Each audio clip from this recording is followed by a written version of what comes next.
ట్రైన్లు ఇచ్చి భోజనం పెట్టి వాళ్ళని స్వరాష్ట్రాలకు పంపించి గౌరవించుకున్నాం. కానీ ఈరోజు మీరు ప్రాణాలకు తెగించి మన రాష్ట్రం కోసం ప్రాజెక్టు కడుతున్న వాళ్ళ ప్రాణాలను కాపాడడంలో నిర్లక్ష్యం వహిస్తా ఉన్నారు. 6 రోజులైనా ఇప్పటిదాకా డెబ్రిస్ రిమూవల్లో కానీ మీరు ఎక్కడ కూడా ఒక సరైన నిర్ణయం తీసుకోలేదు.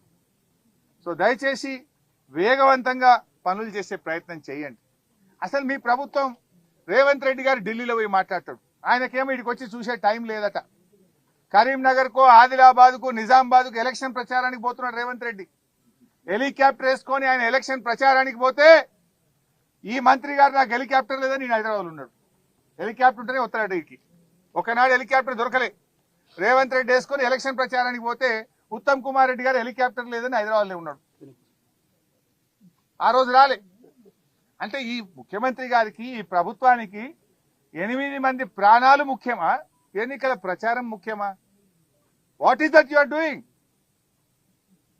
ఎట్లా పోతాడు? ఎందుకు రేవంత్ రెడ్డి గారు ఇక్కడికి రాలేదు? ఎందుకు ఒక లైన్ ఆఫ్ డైరెక్షన్ ఇవ్వడంలో ఫెయిల్ అయిండు? ఎందుకు రేవంత్ రెడ్డి గారు సమీక్షించలేదు ఇక్కడికి వచ్చి? ఎందుకు ఆ కుటుంబాలను ధైర్యం చెప్పే ప్రయత్నం చేయలేదు? నేను అడుగుతా ఉన్నా. ఎలక్షన్ పోవడానికి తీరిక ఉన్నది నీకు, ప్రచారానికి పోతున్నావు ఎలక్షన్లకు.